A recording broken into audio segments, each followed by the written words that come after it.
से ही कह रहे हैं कि भारतीय जनता पार्टी इंडिया से घबराती है, भारतीय जनता पार्टी इंडिया से गद्दारी कर रही है, इसलिए जब इंडिया से उनका सामना होता है तो बौखला जाते हैं। अब इंडिया नाम से भी अगर किसी को परहेज हो जाए, किसी को इरिटेशन हो जाए और वो अपने लोगों को कोर्ट के अंदर भेजे कि भाई इसको चैलेंज करो, इंडिया नाम इस्तेमाल नहीं होना चाहिए। कई मीडिया के साथी भी कहते हैं इंडिया अलायंस, तो हम उनको कहते हैं कि भाई एनडी अलायंस यूज़ किया करो, फिर एनडीए के लिए भी एनडीए क्यों यूज़ करते हो। तो हमारे नाम से उनको दिक्कत है, हमारे काम से उनको दिक्कत है, देश के लोगों से उनको दिक्कत है। मुझे लगता है बीजेपी का समय आ गया बोरिया बिस्तरा लपेट करके, झोला उठा करके चलने का। बीजेपी का अगर कार्यकाल इतना अच्छा था, 9.5 साल तक मुख्यमंत्री रहने के बाद अगर किसी को झोली फैला के वोट मांगना पड़े, इसका मतलब उसने प्रदेश से गद्दारी की है, उसने प्रदेश के लिए काम नहीं किया, उसने युवाओं के लिए काम नहीं किया, उसने महिलाओं के लिए काम नहीं किया, उसने किसी वर्ग के लिए काम नहीं किया।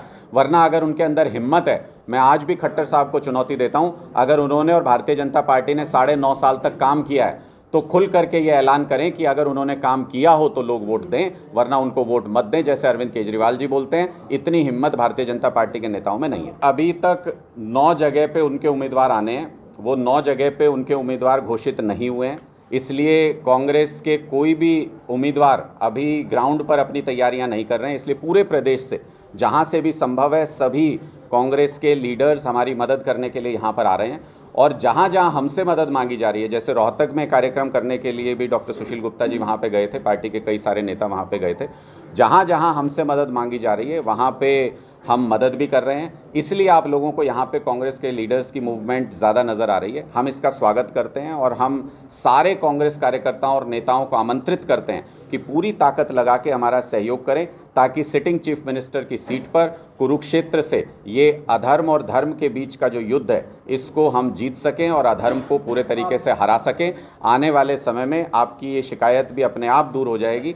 ये आपकी शिकायत दूर करने के लिए हम एक मंच पे आएँ ऐसा संभव नहीं है, लेकिन हम अपनी रणनीति के तहत जहां जब हमें अपने कार्यक्रम करने होंगे तब हम आपको पूरी ताकत से एक साथ नजर आएंगे। हम लोग दिल से जुड़े हुए हैं, इसलिए आप हमको एक तस्वीर में जोड़ने की कोशिश न करें। हम पूरे दिल से जुड़े हुए हैं और पूरी ताकत से एक दूसरे की मदद करते हुए पार्टी को आगे लेकर। ये भी कह रहे थे कि ये कोयला चोर जिनको भारतीय जनता पार्टी ने और मोदी जी ने जिनको लुटेरा कहा था, उन नवीन जिंदल को कोई क्लीन चिट नहीं दी, महिपाल ढांडा जी तो कह रहे हैं। वो तो इसका मतलब आज भी उनको दोषी मानते हैं। तो इतनी कोयले की कालिक को भारतीय जनता पार्टी में ला करके टिकट देने का क्या महिपाल ढांडा जी विरोध करते हैं? उनको स्पष्ट तौर पे बोलना चाहिए, अपने ज़मीर की आवाज़ कभी कभी तो सुननी चाहिए। मंत्री पद के नीचे अगर ज़मीर दब जाएगा तो आपको इतिहास सुनहरे अक्षरों में याद नहीं करेगा। मैं महिपाल ढांडा जी से कहता हूं कि उन्होंने जो बोला था, अपने मन की आवाज़ पे बोला था, अंतरात्मा की आवाज़ पे ये भी बताएं कि नवीन जिंदल जी को ये टिकट नहीं मिलना चाहिए था, जो भारतीय जनता पार्टी के तमाम कार्यकर्ता आज कह रहे हैं और अंदर खाने विरोध कर रहे हैं नवीन जिंदल जी। इलेक्टोरल बॉन्ड पर कोई बोल नहीं रहा। इलेक्टोरल बॉन्ड पे विपक्षी दल, नेता, देश के लोग तो चर्चा कर रहे हैं, लेकिन भारतीय जनता पार्टी एक सुनियोजित तरीके से मेन स्ट्रीम मीडिया के डोमेन में इसके ऊपर चर्चा को बाधित किए हुए, इसको रोके हुए अपनी पूरी ताकत लगा करके, क्योंकि उनको पता है कि ये पिटारा तो अब खुल चुका है।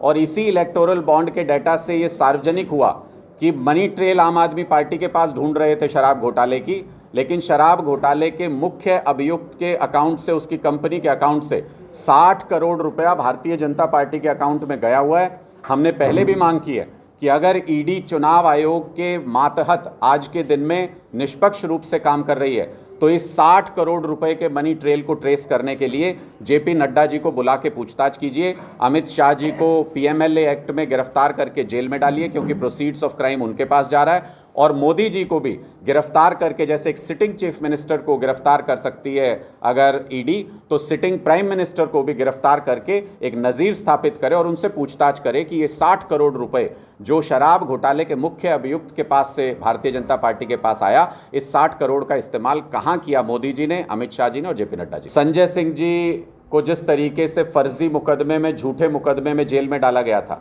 और हमारे आम आदमी पार्टी के तमाम नेताओं को झूठे फर्जी मामले बना करके जेल में डाला गया, सुप्रीम कोर्ट का कल का फैसला ईडी और भारतीय जनता पार्टी के मुंह पर एक जोरदार तमाचा है।